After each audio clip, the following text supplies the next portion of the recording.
Yes, we need to work together and make sure we're being the light, and everywhere we go, that people will see, and that we will all get this assignment done and not slack on whatever we are called to do.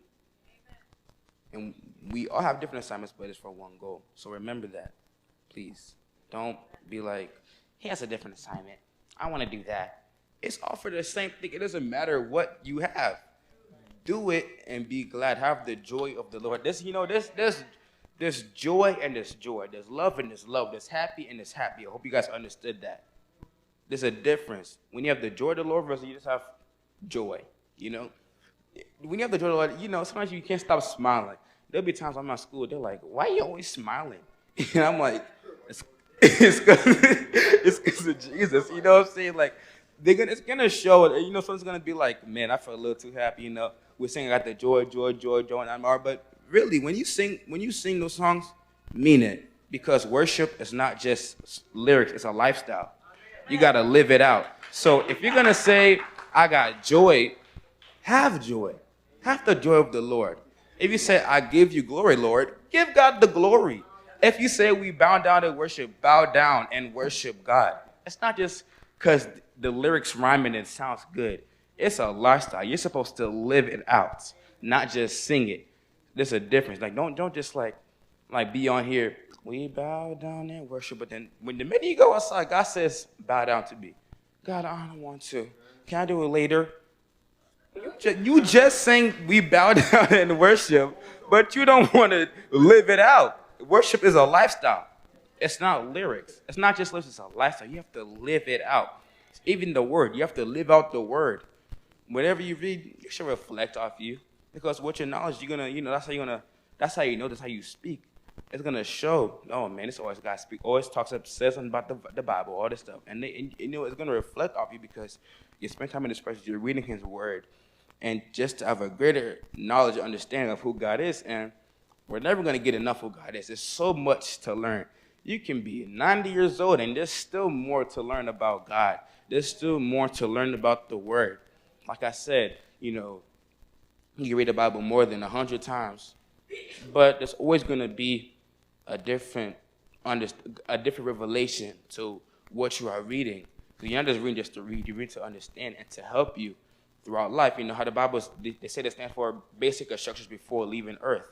So there's going to be a lot of instructions, and it's going to say a lot of different things to you. It can be throughout your day where you're going through a specific thing, and God will go to His Word. I know what it says, God. Go to it, because it's going to speak something different to you. It's going to give you a new knowledge and a new revelation of what God is saying. And with that, we have to also be on the lookout. We have to be watchmen. Like I think it was last month, Pastor Davis talked about being watchmen on the wall. We have to make sure we are on our guard and we're just paying attention and making sure we're not letting the enemy do what he wants to do, especially in the church. Like the story that she was talking about, I think it was in the Civil War, and the guy fell asleep, and a lot of stuff happened to them. And, his consequence, I think he got killed, right? He was scheduled to be killed. And so you have to be on the lookout. You never know what's going to happen to you, especially spiritually. If you're not on the lookout, the devil, when you're leaving out, that tiny open space in the door for the devil to come in, he's going to take whatever he can. One thing is with words. When you speak words are powerful. So when you say something out of it's negative, the devil's going to take it and use it against you. So you have to watch what you say. Or if you say, like, for example, oh, I'm dumb, or, a lot of people when they're laughing, they be like, I'm weak. Why are you saying that? Why are you saying that? Because then the devil's going to use it against you. And then you're going to be like, there'll be times you're going to feel a little weak. But you're like, you don't understand that there's power in your words. So be wise of what you say, not just to yourself, but to others, because words are powerful.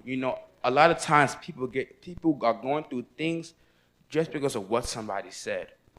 Either if it was their parents, their friends, the teacher, whoever it was, it affects them so much. People don't ever realize that. If people get bullied, they feel a type of way. People get made fun of, they feel a type of way because what those words are saying. So with what you say, You have to be careful with what you say, with what people say to you. Know what God said about you. It doesn't matter what people have said about you. If people say you're ugly, what did God say that you are? If people say that you're dumb, what did God say you are? If people said you're never going to do this, what did God say you're going to do? You have to know what God says. That's why when you get a word or when God tells you something, write it down, record it however you can, and pray on it to know what God said for it to come to pass. It doesn't matter what people say, because God has the final say. We sing, how we sing, who has the final say? Job has the final say. Live it out. Live it out. So know what God said and know that, whatever he said is final. Whatever people say, it's not going to do you no good unless it's from God.